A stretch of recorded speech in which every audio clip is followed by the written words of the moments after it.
और war breaking के जरिए एक और बड़ी खबर इस वक्त आपको पहुंचाते हैं, जहां पर ईरान में गिराश में भूकंप के झटके महसूस किए गए।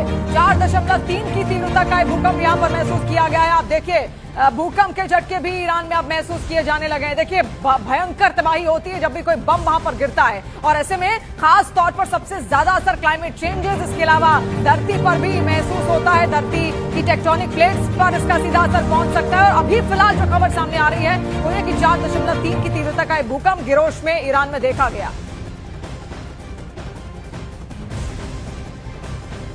तो कौन सा देश किस तरह इस जंग की जद में आया है, अब वो भी समझने की कोशिश यहां पर करते हैं। तो देखिए सबसे पहला मुल्क तो ईरान खुद है। जंग इस वक्त वॉर का एपिसेंटर उसको आप कह सकते हैं, और अमेरिका इजराइल से सीधी टक्कर भी वो ले रहा है।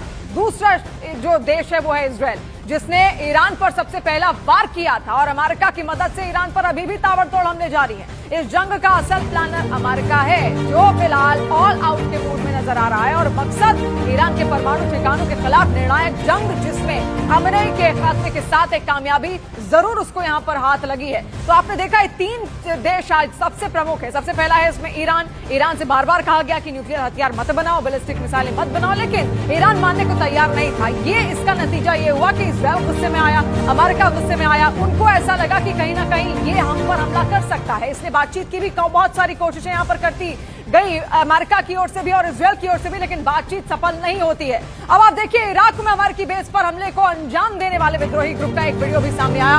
इस ग्रुप ने इराक में बगदाद इंटरनेशनल एयरपोर्ट पर हमले को अंजाम दिया था।